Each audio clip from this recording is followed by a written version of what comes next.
একেতেই ঠান্ডাটা বেশ জাঁকিয়ে পড়েছে। শীতের সকালবেলা যদি হয় এরম গরম গরম ফুলকো লুচি, তার সঙ্গে মিষ্টি তরকারি, আর কি চাই বলো। আর যদি এগুলো কষ্ট করে আমাকে বানাতে হতো তাহলে মনে একটু কষ্ট থাকতো, বাট এগুলো যেহেতু আনা হয়েছে দোকান থেকে আমার খুশিটাও কিন্তু ডাবল হয়ে গেছে। আর আজকে অনেক দিন বাদেই আমি লুচি খাচ্ছি বলতে পারো। যখন মানে খেতে শুরু করি তোমার পরপর হয়ে যায় আজকাল এরম চলতে থাকে, বাট এবারে অনেক দিন গ্যাপে খাচ্ছি বলে লুচির টেস্টও মনে হচ্ছে যেন দ্বিগুণ হয়ে গেছে। যাই হোক, লুচি দেখে তোমাদের ইন্ট্রো দিতেই ভুলে গেছি। আমি শাহনাজ, আর আমার চ্যানেল শাহনাজ লাইফস্টাইলে তোমাদের সকলকে অনেক স্বাগত আর অনেক ভালোবাসা। আশা করছি সকলে সুস্থ আছো, ভালো আছো, আর আমি তো দারুণ আছি। দেখতেই পাচ্ছ, আমাকে দেখেই বুঝতে পারছো। আর আমি এত হুটোপাটা করে কেন খাচ্ছি বলো তো? শীতের সকাল, ঘুম থেকে উঠতে তো একটুখানি লেট হয়েই যায়। 9টা সাড়ে 9টার আগে আমি উঠতেই পারি না ঘুম থেকে, আর তার উপর উঠে তোমার রান্নাবান্নারও চাপ থাকে। সেই কারণে সকালবেলা একটু আরাম করে যে ব্রেকফাস্ট করব সেটার কিন্তু একদমই সময় হয় না। তো আজকে রান্নাবান্নাটা একটুখানি অন্য রকম করব। আর এখানে একটু এক্সপেরিমেন্ট করতে গেছিলাম তোমার বেগুনকে নিয়ে। বেগুনের সঙ্গে দেখো চালের গুঁড়ো, মানে আলো চাল, ওটা মিক্সিতে গুঁড়ো করে মানে বেশ একটু ক্রিস্পি করে ভাজতে গেছিলাম।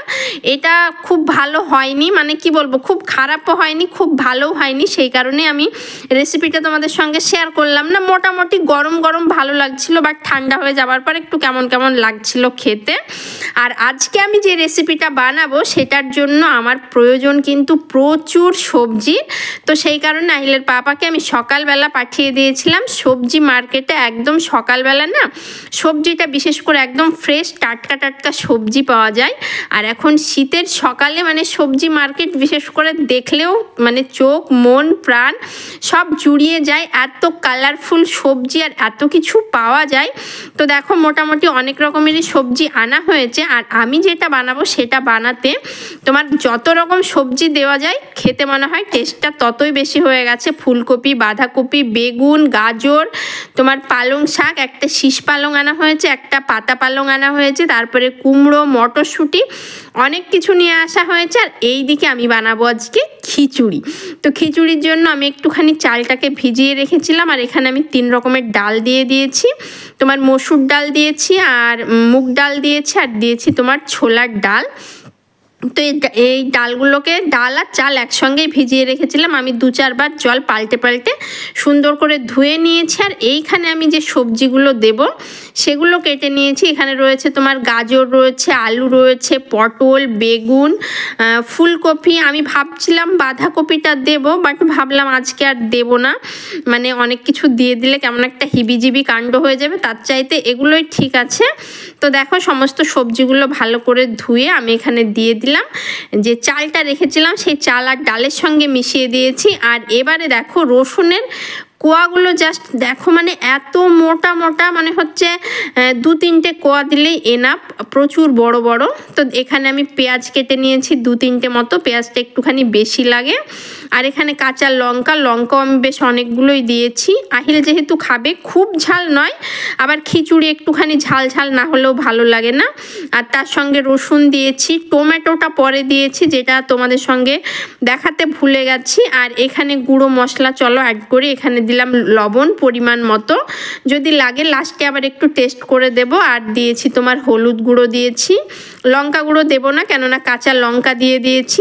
আর তোমার দেব তেল, এই যে সরিষার তেল, এটা দিয়ে একদম হাত দিয়ে রসিয়ে কষিয়ে এটা মাখাতে তবেই না মজা। প্রথমে দেখো আমি খুন্তি দিয়ে নাড়াচ্ছিলাম, বাট মনে হচ্ছে না খুন্তি দিয়ে প্রপার কাজ হবে না। তো এখানে আমার মশলা দেওয়া বাকি রয়েছে। দেখো এখানে আমি আদা আর রসুন যেটা আমি পেস্ট করে রাখি সেটা অল্প একটুখানি দিয়েছি। আর তোমার এখানে তোমার জিরে, পেঁয়াজ আর টমেটোর একটা পেস্ট থাকে লাল, তো সেইটা আমি খুব সামান্য করেই দিয়েছি পেস্টগুলো দিয়ে। তারপরে দেখো আমি হাত দিয়ে একদম মাখাতে স্টার্ট করেছি।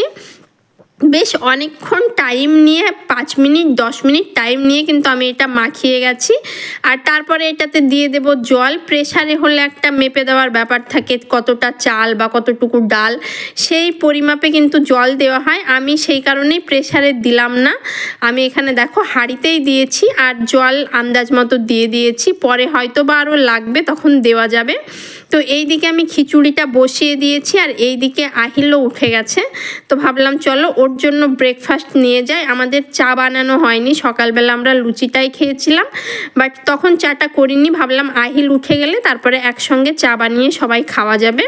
তো দেখো চাটা ছাঁকতে গিয়ে 2-4টে পাতা চায়ের মধ্যে চলে এলো, কিভাবে যে এলো আমি নিজেই বুঝলাম না। তো আহিলের জন্য সুন্দর করে আমি থালাতে সাজিয়ে নিয়েছি ও যা যা খাবে। আর আহিল এইদিকে বললো ও নাকি খিচুড়ির সঙ্গে ডালের বড়া খাবে। তো ডালটা ভিজিয়ে মিক্সিতে আমি কাঁচা লঙ্কা রসুন দিয়ে ডালটাকে পেস্ট করে নিয়েছি আর কিছু পেঁয়াজ ওখানে কেটে রেখেছি। এসে আমি বড়াটা বানাবো। আর এইদিকে দেখো এখনও খিচুড়ি কথাই বলেনি, এখনও মানে জলই গরম হয়নি। তো আমি ভাবলাম এটা হতে থাক, চলো আমি চলে যাই। দেখো সবজি টবজি সমস্ত সামলে দিয়েছি, জাস্ট পালং শাকের আটি দুটো ওখানে পড়ে রয়েছে। ওকে খাইয়ে এসে আমি তারপরে ধোয়াধুয়ি করব, একটু জল ঝরাবো, তারপরে কিন্তু ফ্রিজে রাখবো। শাক আমি এমনি রাখি না, কোটা বাছা করে ধুয়ে তবে কিন্তু আমি ফ্রিজে রাখি। আর এইদিকে আমার ছেলের অবস্থাটা তো দেখতেই পাচ্ছ, কান্না করছে, কেননা ওর প্রচণ্ড ঠান্ডা লেগেছে। এদিকে আমরা লেপও কিন্তু বের করে ফেলেছি, ব্ল্যাঙ্কেট আছে কিন্তু ব্ল্যাঙ্কেটের চাইতে মনে হয় লেপটাই ঠিকঠাক আছে, কেননা এর কভারটা আমি কাচতেও পারি আর ওই ব্ল্যাঙ্কেট এত ভারী হয়, কাচাকুচি খুব অসুবিধা হয়, সেই কারণে না ব্ল্যাঙ্কেট বের করি না। ব্ল্যাঙ্কেট ব্যবহার করতে যে ভালো লাগে না তেমনটা নয়, তবে লেপ ব্যবহার করে অভ্যস্ত তো সেই কারণে মনে হয় যে না ঠিকঠাকই আছে। আর এইদিকে আহিলকে তো দেখতেই পাচ্ছ, ওর ঠান্ডা লেগেছে, মানে শীতকাল পড়েছে ঠান্ডা লাগবে না সেটা তো হতে পারে না। তো ওকেই আমি একটু মানে বুঝিয়ে খাইয়ে দিচ্ছিলাম। এমনিতে শরীর ভালো থাকলে লুচি মিষ্টিও কিন্তু নিজে হাতেই খেয়ে নেয়, আমাকে খুব একটা ডিস্টার্ব করেন না। তো চাটা আমি একটুখানি দেখছিলাম ঠান্ডা হয়েছে কি না, পুরো জিভটাই আমার পুড়ে গেছে, এত গরম ছিল। তো যাই হোক ওকে খাইয়ে চলে এসেছে। আর এইদিকে দেখো একটুখানি ফুটে গেছে, এখনও হয়নি, এখন আধ ঘন্টার ওপর লাগবে তোমার রান্না হতে।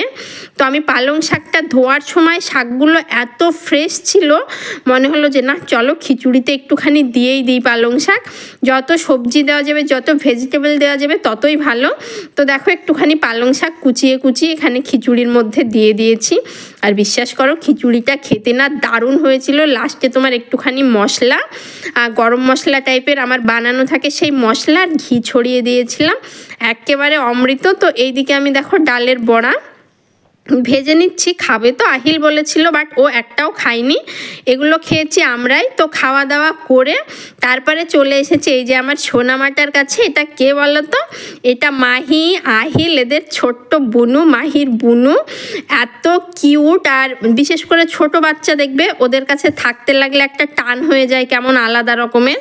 তো রাহির কাছে ওর নাম রাহি, মানে আমি যেদিন থেকে যাওয়া স্টার্ট করেছি একদম ছোট ছিল, তখন যেতাম না, তোমার নিতেও পারতাম না ঠিকঠাকভাবে, এখন একদম পারফেক্ট, তোমার হাসে, কথা বলতে চাই। তো আমি যেদিন থেকে যাওয়া স্টার্ট করেছি ওকে একটা দিনও না দেখতে পেলে না কেমন ফাঁকা ফাঁকা লাগে। আমি যদি কোনো কাজে তোমার যেতে না পারি বা আমার যাওয়া না হয়, আমারই মনটা কেমন করে যে না কখন যাব, বা ওকে একটু দিয়ে গেলে ভালো হতো, এরম একটা ব্যাপার। আর দেখো আমাদের সঙ্গে কি সুন্দর করে খেলছে, হাসছে। আর আহিল এইদিকে দুষ্টুমি করছে, এই যে হাতগুলোকে শুধু শুধু টেনে নিচ্ছে, আর ও বাচ্চা একটুখানি বিরক্ত হচ্ছে, দেখতেই পাচ্ছ। তো যাই হোক, কেমন লাগলো আমাদের আজকের ভিডিওটা অবশ্যই কমেন্ট করে জানিও। যদি ভালো লেগে থাকে লাইক কমেন্ট শেয়ার করে দিও। দেখা হবে নেক্সট কোনো ভিডিওতে, ততক্ষণ পর্যন্ত ভালো থেকো, সুস্থ থেকো, টাটা।